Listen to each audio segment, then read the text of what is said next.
Je voudrais vous remercier d'avoir accepté l'invitation du gouvernement ivoirien d'effectuer cette visite d'amitié et de travail en Côte d'Ivoire. Les relations de fraternité, d'amitié et de coopération qui existent entre la République de Côte d'Ivoire et le Burkina Faso sont bien connues, elles sont excellentes. Nos liens sont séculaires et nos peuples ont tissé durant des décennies des liens particuliers. Je me réjouis de votre détermination et de celle du gouvernement de transition à renforcer davantage ces relations. Je voudrais aussi vous remercier d'avoir dépêché récemment votre Premier ministre, le Premier ministre Isaac Zida, pour faire le point de la coopération entre nos deux pays, symbolisé par le traité d'amitié et de coopération signé en 2008 par nos prédécesseurs. Je voudrais dire que tout à l'heure, nous avons échangé sur la situation dans nos deux pays. En ce qui concerne la Côte d'Ivoire, je vous ai indiqué que ici, la situation s'est désormais normalisée et que le pays est en paix, la sécurité est revenue et la croissance économique est forte, ce qui est d'ailleurs une bonne chose pour non seulement la Côte d'Ivoire, mais pour le Burkina et tous les pays voisins, les pays de l'Union économique et monétaire ouest-africaine. Nous préparons en ce moment l'élection présidentielle d'octobre 2015, qui a été fixée d'ailleurs au 25 octobre 2015. Et bien évidemment, nous voulons que ces élections soient totalement transparentes, démocratiques et apaisées.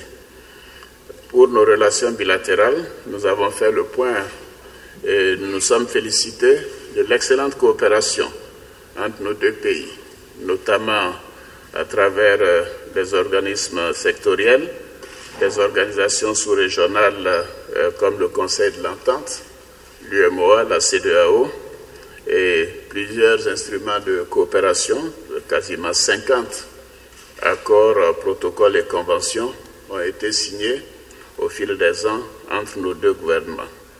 Nous avons évoqué aussi l'importance des relations commerciales entre le Burkina et la Côte d'Ivoire, marquées par des échanges commerciaux importants qui se chiffraient à 290 milliards de francs CFA en 2014. Le Burkina est ainsi le 10e partenaire commercial mondial de la Côte d'Ivoire. Pour le traité d'amitié et de coopération, qui doit se tenir généralement dans la dernière semaine du mois de juillet, nous sommes convenus que compte tenu donc, des contraintes liées à la préparation des élections dans nos deux pays, que les visites du Premier ministre et cette visite de travail, bien sûr, nous permettront de préparer pour l'année prochaine le sommet du traité d'amitié et de coopération. En ce qui concerne la préparation des élections dans nos deux pays, nous sommes convenus de poursuivre nos actions en faveur du respect du calendrier électoral et de la tenue d'élections inclusives et apaisées afin de préserver la paix dans les deux pays, compte tenu donc des liens que j'ai évoqués tout à l'heure et de l'importance de la communauté burkinabé en Côte d'Ivoire.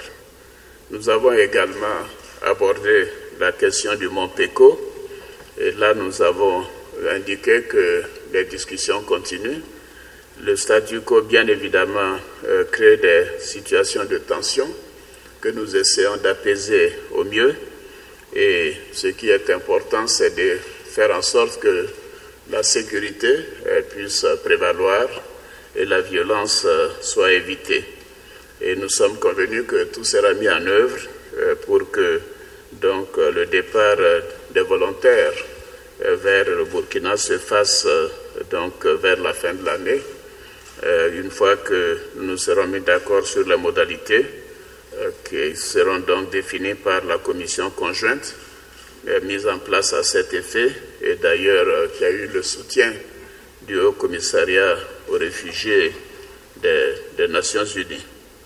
Monsieur le Président, nous avons également bien évidemment échangé sur les questions de sécurité régionale, sécurité frontalière, notamment avec les menaces récentes qui nous sont parvenues du Mali à nos frontières communes au Burkina comme en Côte d'Ivoire et les actions qui ont été prises. Et nous avons décidé de renforcer notre coopération en matière de renseignement. Et comme je vous l'ai indiqué, nous avons déployé nos forces de défense et de sécurité à nos frontières nord pour prévenir toute surprise.